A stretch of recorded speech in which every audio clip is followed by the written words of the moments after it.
Hey guys, and welcome to some kind of review for Act of Aggression. Now, Act of Aggression is a game that I've been waiting for some time, and you might have noticed I mentioned it in one of my top 10 videos, but I did buy the game because I bought it earlier, because if you bought into the game early before release date, well, it allowed you to play the online multiplayer, at least in some 1v1 and some team games out there. So I bought the game, so I was playing it in terms of multiplayer, but I was also sent a review copy to check out the full version of the game, including the campaign and all of that. So I was sent a review copy along with the copy I already bought.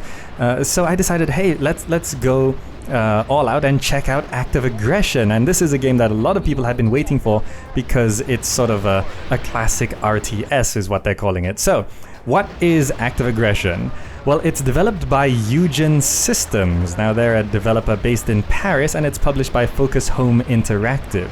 And Act of Aggression is sort of like a spiritual successor to Eugen Systems' older game in 2005 called Act of War Direct Action. Anyway, the whole concept behind Act of Aggression is not so much in terms of modernizing RTS, it's actually about going back to its roots. The quote is actually 90s golden age of real-time strategy games. And this is a big promise, and especially considering things that didn't really work out, we don't actually get a lot of traditional classic RTS anymore. Anyway, the traditional RTS does really play up in Act of Aggression. You got your standard base building, resource collection, scouting the map, unit production, all that stuff. And this Act of Aggression has been a welcome sight, considering that the new Command and Conquer didn't really come out. And let's see, what else has there been? Age of Empires Online, that didn't work out, did it? So a new classic RTS is something that people have been waiting for. So what's the story of Act of Aggression? What's its setting? Well, the story is that it's set right after something called the Shanghai Crash, which is the collapse of the entire Chinese financial system. And it's set in the 2020s. And you've got three main factions out there. The United Nations formed a faction called Chimera, which are dedicated to finding out the cause of the Shanghai crash. Then you have the Cartel, which is some sort of shadowy organization pulling the strings from the back. And then we have the US military, which is struggling to maintain dominance in the economic crisis. So you'll actually find the US equipment, the tanks and all of that tend to actually be things that they currently use today. Well, it's set in the slight future, but the US, you're going to see tanks like the Abrams tanks and stuff like that. Alright, so here we are on the main menu here, and it's looking pretty cool. So first things first, let's go check out the options menu. We've got gameplay, controls, audio and video here. Let's check out the gameplay options. There are a few nice things here. The sticky selections on and off. The tooltips are at the bottom if you're wondering about that. It could be a little bit more descriptive, considering, let's say you don't know what sticky selection is. It says activate, deactivate the sticky selection. Well, I could figure that out. Mouse trap, this is very nice. Prevent the mouse from leaving the game window if you play in windowed mode or have multiple monitors. That's very good. Mouse border scroll, yes or no, that's personal preference. Satellite view with mouse wheel. This is something that's really cool. I'll show you in a bit that if you use the mouse wheel, you can actually zoom all the way out to satellite view, and that's something that can make things quite nice. Camera speed normal. Homogeneous movement. This is something... it's in the options menu, so it's sort of basically if you have a slow unit and a fast unit in the same control group, will they match speed? So this is yes or no. I would like this to actually be in-game, a toggle in-game, like maybe a hotkey, so that sometimes I want maybe the tanks to dash forward and the infantry to stay behind. But, well, that option is there. And subtitles on and off, so that's quite good there. So that's gameplay options. Looking at the controls, we have various things, not too many things. Stop, unload, all of that. And they are, of course, rebindable. We could... well, the key R is not available. Key J is not available. But which key is available? I is not available? What can I rebind stop to? Okay, I can rebind stop to that. So there are basically a number of things here. to rebind. But for example, I can't, let's say, for example, attack is Q. I wanted to rebind this to A, but the key A is not available because WASD is used to pan the camera around the battlefield. So sort of like mouse panning. So that's a little weird because attack being on Q is one thing. I would like to disable the WASD panning and change attack to A, but Q is at least next to A. But so it's sort of partially rebindable keys there. Now, looking at audio, we have separate audio sliders, very nice. Master, music, voice, sound effects, and dynamic range compression, very nice there. It says down there, sound volumes above a certain threshold are reduced by this amount when required to avoid sound saturation. So very nice having that. And separate audio sliders, always nice to have. Oh, and in case you didn't notice, I am logged in here with my Eugen account. There's a chat window on the right here, so you can see there's currently 148 players connected in the multiplayer beta. So I'm just going to minimize that in case someone starts saying something weird. Anyway, let's check the video settings. Video settings are quite good. When I first launched up the game, it sort of had a automatic testing. It sort of ran a battle scene in the background and kind of determined how much it could run. And window screen, windowed, full screen, and windowed full screen, very nice there. Resolutions, we've got a whole bunch of resolutions, but we don't have any 2K or 4K resolutions on this anyway. And let's see, the presets do go up to insane and stuff, but I always find this a little weird because insane doesn't set everything to max, so you kind of have to go through it anyway. VSync, we've got off screen rate, half screen rate, that's nice. Gamma correction, very good. APIs on DirectX 11 right now. Anti-aliasing, we've got up to 8 times MSAA. It would be nice to have a few other types of anti-aliasing, but MSAA, well, generally graphically the game looks okay.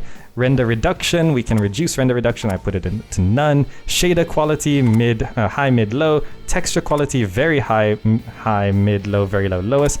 I always get a bit confused at these sorts of things where, let's say you want to set things to the highest or the lowest. Like shader quality can go up to high as maximum, but texture quality can go to very high as maximum, and of course like tessellation can go up to insane. And so for example here, this insane, very high, high, mid. Why isn't there low there? Why isn't it just low, mid, high, very high? That sort of thing. So, so that sort of gets a bit confusing. Anyway, anisotropy is up to 8 times, and shadow texture quality, this goes quite high. I'm at about 2048 here. It goes up to 1496, so that's quite high there. If you've ever messed around with INI files, you're going to recognize these numbers, and that's quite high. Shadow AA, we can set that up to high or insane. I'm leaving it on sort of recommended settings here. Model quality up to high, and here's another confusing thing. Model quality, it's low, mid, high, with the low being at the top, but for most of these things, the low is at the bottom. I don't know why they would do that.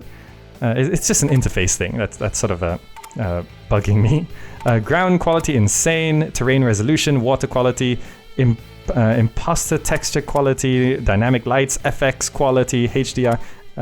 There's a lot of stuff. Motion blur, yes or no, you can turn that off, very nice. Ambient occlusion, very good to have. Global illumination, local reflections, grass quality, and hardware instancing. You got hardware instancing, geometry instancing, or auto detect. So in terms of the graphics, we've got a lot of options here. This is very nice to see here.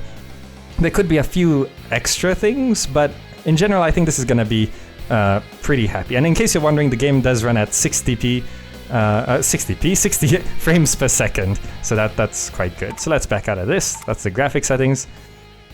So how about the campaign?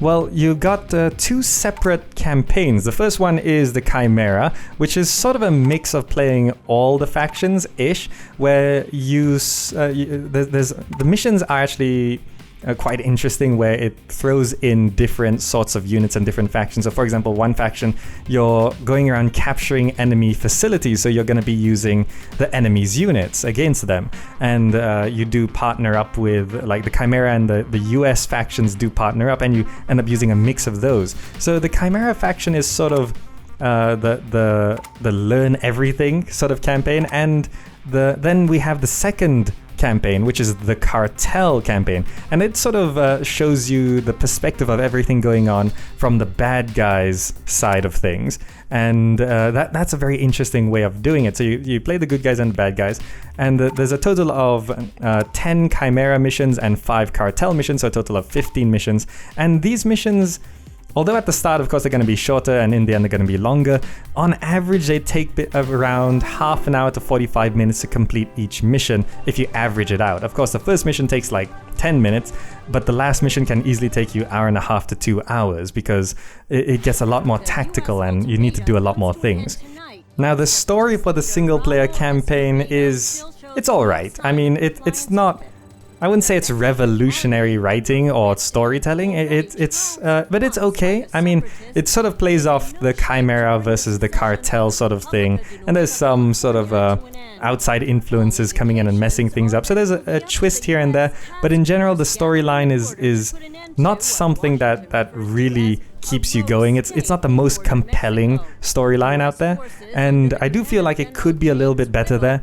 But it is enough to sort of tie the missions together. So at least you roughly know what's going on. But actually, if you have no idea what's going on at all and you just skip all the cutscenes, well, the missions still sort of make sense and they're still fun to play.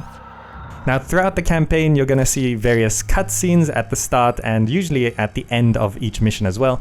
And these cutscenes are pretty cool. They got some nice animations and stuff like that. Though I do have to point out the voice acting is sort of a hit and a miss. So for example, there is some really good voice acting, which I really do enjoy, such as like this. Even if he remains silent on the subject, the part we've had him play in Operation Eclipse could jeopardize it. And then there are some not so... Well, I would say the voice acting could definitely be better in other parts. For example, some of the accents sound a little weird, though the accents are a bit more ambiguous, so that's okay. But some of the voice acting can feel a little awkward, like this one. Here it is. His convoy is just passing by. Linda? Linda? What's happening? Can you hear me? Linda? My God, Escobar's car has been destroyed. Explosions are going off everywhere. It's a scene of urban warfare. But the campaign does turn out, in general, to be quite varied and quite fun. And in terms of difficulty, it starts out very easy and it does get much harder towards the end.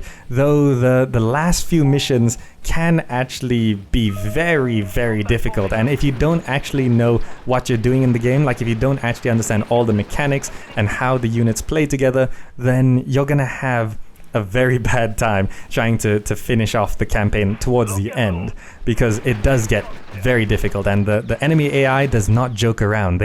They do play proper, so you're gonna probably need to redo a few missions and practice here and there and actually figure out how everything does work. Now, aside from the single player, you got the multiplayer aspect of Active Aggression, and this is, well, it seems quite competitive. You've got your 1v1, 2v2, 3v3, 4v4 out there, so you got your dueling off against someone and team games, so that's very nice. In terms of game modes, there's nothing too much out there, but the maps, the multiplayer maps, do feel quite nice. They can get very, very big. The maps in Active Aggression can be humongous, and multiplayer overall does seem like a generally pleasant experience, and even on a slow internet connection I had no real issues with lag or latency or my ping or anything like that. So even if you have a slower internet connection, you're going to be okay with that. And once you load up the game and log into your Eugen account, you're going to have access to all the chat rooms and stuff like that. So it's a pretty standard multiplayer scene out there. And in terms of the balance between the three factions, as far as I can tell, there isn't any particularly OP or one mix wins everything sort of thing. So overall, the gameplay of Active Aggression in single player and multiplayer, it does have this really nice feeling of combined arms, sort of mixing things up, like mixing your infantries and snipers and tanks and artillery and helicopters and airstrikes and your super weapons. Well, it does actually feel really, really nice. And it does give you a lot of freedom to plan your strategies.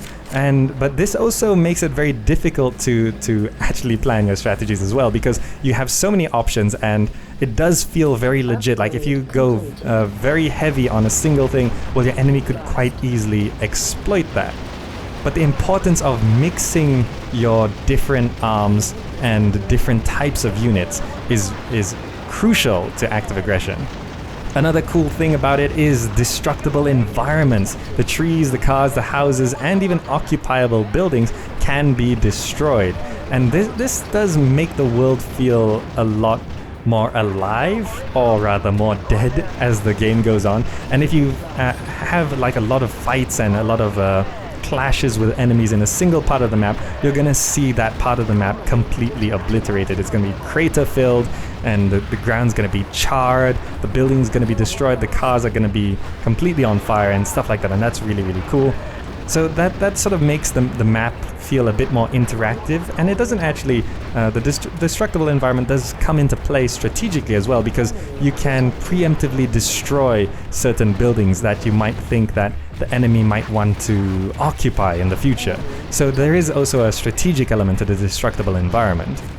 And finally, something that is really cool is the usage of super weapons. Each faction has their own super weapons, and it goes from nukes to laser strikes, so all sorts of really cool things. So the super weapons in the game, each faction has a different one, which is cool. So that's something that is very late game, and I have to say they are absolutely devastating. If you see the explosions, that they're not like a press button to win. It's not a win button, but there's plenty of ways to counteract them, and they do take a lot of resources to invest into, so it's not something you can just quite easily move into. But if you do have super weapons, and if you get hit by one, well, you're gonna feel the pain. And we can now back out. I'm gonna go to a solo game, not a solo game, a skirmish game here, just to show you some of the gameplay. So you can see here, this is sort of setting up a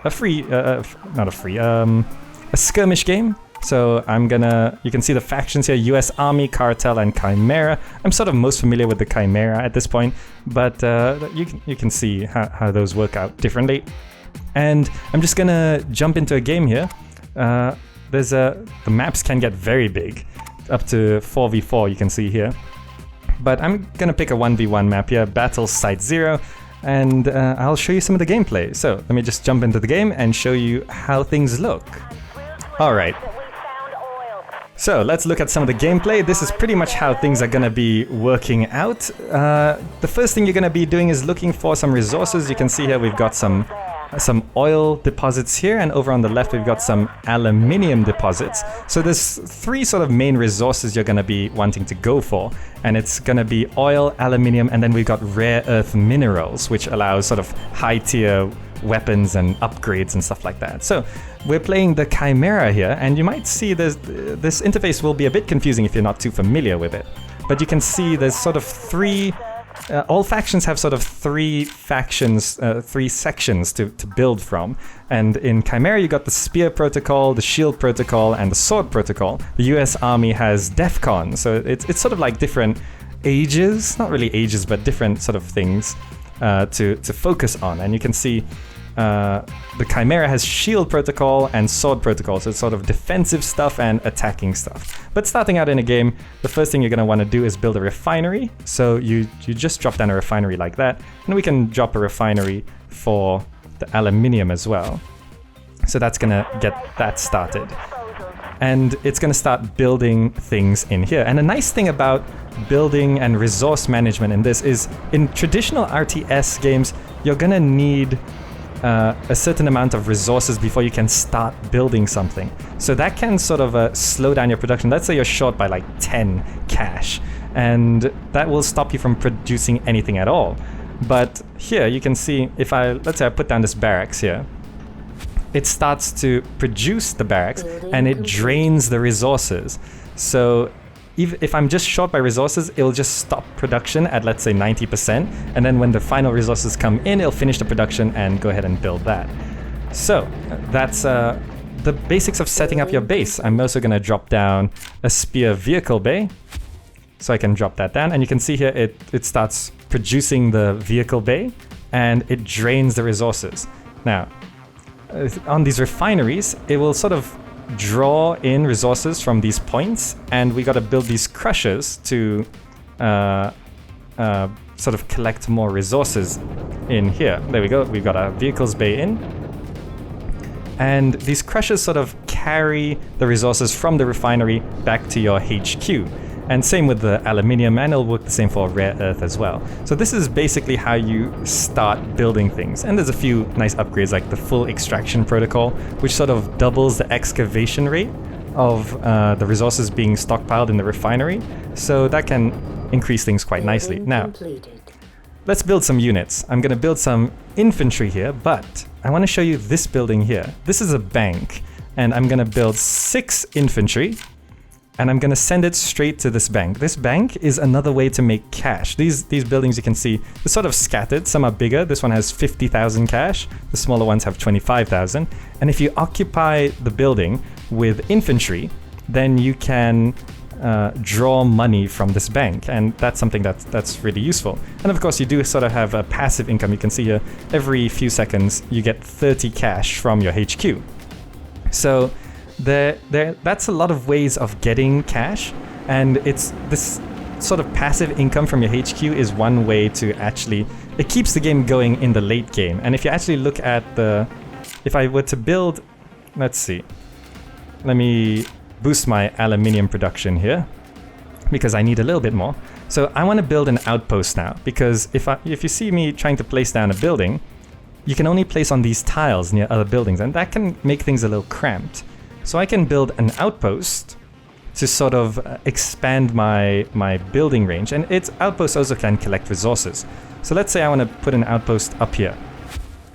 You can see it costs 1,500 aluminium, but I don't have that much. But it's still going to keep building, even though I'm short on resources. So this actually affects gameplay quite a lot. And here we go. We just need a bit more aluminium coming in, and there we go. We're going to build this outpost here. And I want to show you one more thing we can do for sort of passive income once we unlock these other protocols. And just in the meantime, I'm going to build a couple units here. And you can see the infantry has sort of walked over to this bank, and you can see that's giving 30 a turn as well. And basically, almost any building on the map can be occupied. You can see this house here.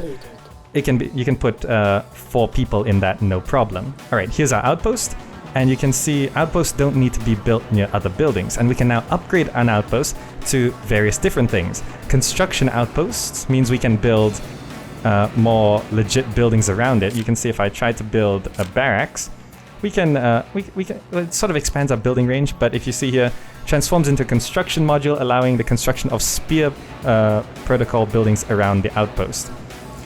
So that's one thing we can upgrade that outpost to. We've also got the repair outpost, which sort of repairs units and buildings around it. And we have the income outpost, which gives 10 cash every 2 seconds, or 5 cash every second, really. And that's one way that it's going to affect the game in the late game, because once all of the resources have been mined up and depleted and the banks are empty, then that passive income is sort of going to keep the game going. But of course much slower. So looking at everything, one thing I did mention, the satellite view earlier.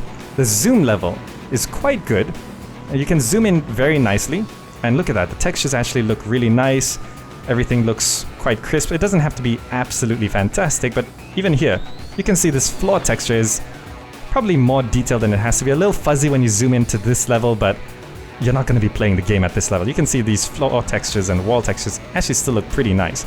But one thing I do want to point out is things sort of lose quality when you zoom out. So you can see this big tree here. If I get too far away from it, it sort of becomes spritey. So you can see if I rotate the camera, the tree has become sort of spritey, and if I move around, it sort of looks a bit spritey as well. But if I zoom in, it becomes a full 3D model. And then the tree looks really nice. So I know they would do this to sort of, lower the quality when you zoom out, because it's not really noticeable. But in really forested areas, let me try to find a lot of trees, like here.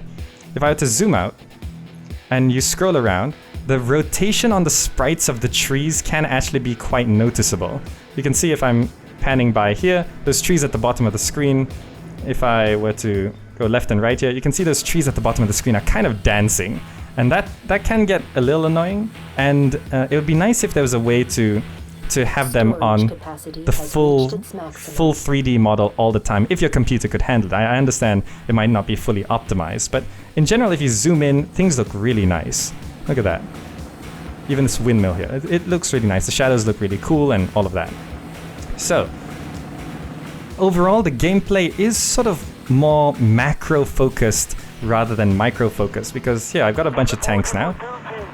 They don't respond immediately. Let's say they're heading in this direction, I tell them to go the other way.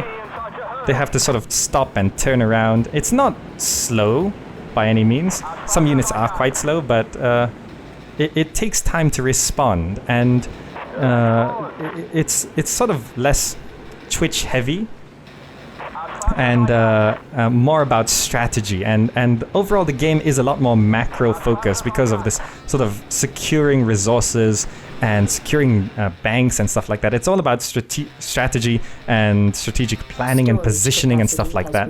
And oh right, I forgot, I was mentioning about the zoom levels, and since we're on strategy, you can actually just zoom out to the satellite view, and this sort of gives you a sort of in-between between your normal view and the minimap, and it highlights things around, which is quite nice, like occupiable buildings, the bank, and you can still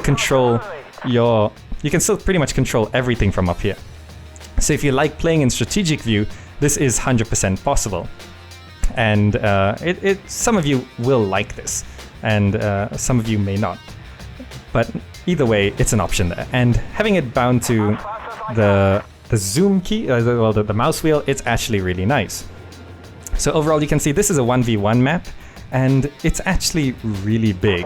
It's gonna take a while to get to the other side. So the other guy's, his base is gonna be over here, and it does actually take some time to get there. I'm just gonna send one unit over there. So there we go. Here's a standard Puma tank heading on out, and they do actually sort of follow the roads, but you can see that slowdown at the corner can actually... Some people have found this a little bit annoying. Let me send another Puma. Watch this. When he gets to the corner, it actually pretty much stops. There we go. It's like he's stopping for a traffic light. And that can actually slow down your entire army if you're moving a lot of units together. Let me go ahead and produce a bunch more Pumas here. So that's sort of something about unit movement that has sort of concerned a few people. And if you actually... The pathfinding overall is actually pretty good. You can see they follow the roads for sort of maximum... Oh, he took someone out there. Follow the road for sort of maximum speed, but in sort of cramped spaces, especially in your base, things can get a little stuck. So let me send all these vehicles into this space here. And I have experienced tanks getting completely sort of stuck among buildings, not being able to find their way around. In these sort of small cramped areas, you might actually find some of your tanks, like you can see, if you send a bunch of tanks through the buildings, they can get a bit caught on each other. And I have experienced occasionally the tanks getting somewhat stuck. Like you can see here that they're all sort of jumping around, and I told them to go over to the left here, and this tank on the right, he's just not moving at all. But with a few clicks, you can actually get through it. And in case you're wondering about positioning, if you hold down the right mouse button, you can position your troops quite nicely. You can pull it further away to put them in a line, or have them more cramped and then position them. This is really nice. It's just so you can position your units really nicely. So that pretty much shows off the basics of gameplay here, and that's pretty much everything that you really need to know about the gameplay. I'm just gonna go ahead and build up a whole bunch of tanks here, and I'm gonna just send them into the enemy, and we'll see what that looks like. Alright, I'm gonna show you one more thing here. Since we do have a lot of resources, I'm gonna unlock Sword Protocol, so I can go ahead and use that, and you can see our resources are draining, allowing the aluminium to come back in here. So I'm gonna unlock Sword Protocol because I want to upgrade my Pumas. So these Pumas currently are a normal tank, and these upgrades, you can see there's a lot of upgrades for all sorts of things, intercepting enemy missiles and aircraft and really cool stuff. And you can see to get the Panzer, you need the shield protocol, but to get the Rhino, you need the sword protocol, and that sort of indicates how things work. So here we go. I'm gonna get the Spike LR missiles for my Puma. I'm a little short on. Oh, let me cancel this production queue here. And I'm a little short on resources right now, but the aluminium's coming in no problem. I also upgraded the extraction rate of this refinery, so I'm getting lots of stuff. And you can see I've sent a row, just 6 more infantry heading over to this bank. Capturing these banks behind the enemy's back is something that actually can work hugely in terms of turning resources into your favor, but it seems like we've been discovered. So, let's just show you some pathfinding and how things work. Let's go ahead and send my tanks over this way, and we're gonna just build a few tanks in the back of this. Okay, so we've upgraded our Puma tanks here, and oh, there's no way to actually get up onto that platform, but you can see this platform, you can use this platform for really serious bombardment. So because some artillery cannons, some artillery units, let me go ahead and build a Rhino actually. A Rhino is, it'll show you the range, and it can be insane, and there's actually an upgrade to increase the Rhino's firing range. I'm going to show you how that looks as well. So here we go. Some combat. Can show you my Puma tanks. These missiles are sort of the upgrade I got, and they're quite long range as well. You can see they can fire about a screen away at this zoom level. And we're sort of winning here, but I wouldn't call this winning. Tactically, I think we've done quite badly. But ooh, there's more units coming in here. And we're sort of trading here, but I want to show you this Rhino just before I go here. And this Rhino actually has a really long firing range. And if you see here, this dotted line, I'm not sure if you guys can see that. Let me try zoom in. You see this dotted line? This is its range. So it can fire that far away. If I zoom out to satellite view, this is... I just did the upgrade to increase its firing range. From my base, I can shoot well into that cliffside. The only thing preventing me from shooting that far is actually the line of sight, so being able to see things. So this is where combining your Rhino artillery with like helicopters or any kind of surveillance units comes into play. And also, for example, this bank is providing me line of sight here. So if anything comes this way to attack the bank, this Rhino can actually fire all the way from back home. So this long range is insane. Look how far away it is. It's just really far away. So this sort of long range play does come in towards the mid to later game, and it does actually, oh, I actually won. It does play a huge role, and being able to deal with that is actually something that you have to learn how to deal with. You can't just turtle in your base. If you turtle in your base, you are going to be bombarded from miles away. And this is something very, very important. And this is actually going to affect gameplay quite a lot. So if you like this sort of a long-range play, then it's something you can definitely go into. But if you, for example, set up a bunch of artillery on this cliff, later on we could, of course, go ahead and build some airstrikes. And let me see if I can actually show you an airstrike. I got an helipad here. Let me see. Oh, it's under shield protocol for the airstrike. But it's okay, I'll just show you some footage of an airstrike, and you'll get the idea. You sort of cast it, sort of like a spell, but you can send planes all over the place. But you do have to be careful, planes can be shot down. Anyway, that pretty much does show you the basics of active aggression gameplay. Hopefully this sort of gave you a clear idea of what the game's actually gonna be like. So, to bring this to a close, active aggression.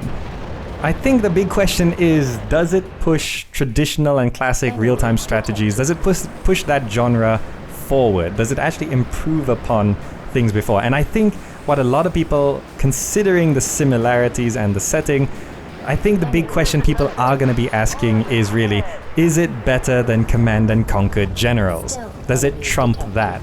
And I played Generals for quite some time back in the day, and I have to say active aggression does feel quite a bit like Command & Conquer Generals, but it does improve it in a lot of different ways. The inclusion of like being able to zoom out to the satellite view, and the real sort of combination of arms and mixing of things like airstrikes with infantry and snipers and all of that.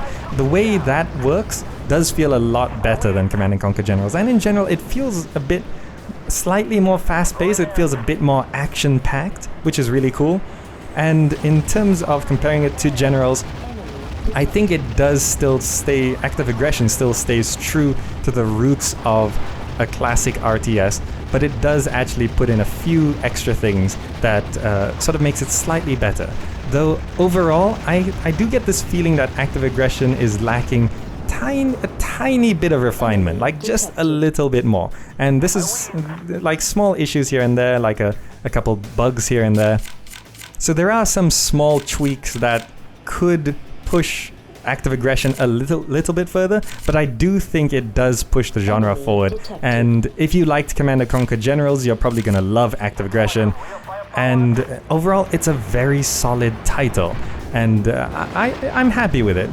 It's pretty much what I've been expecting, and yeah, it's cool. I like it. So, Active Aggression is available for Windows only, as far as I know right now, and it's available on Steam, so you could go check that out. And that wraps up some kind of review of Active Aggression. I hope you found the review useful, and remember, a review is only a perspective of a game that you can use for reference. Ultimately, you will end up deciding for yourself whether you like a game or not. Alright, that's all for now. Thanks so much for watching, and I'll see you in the next video. Enemy detected.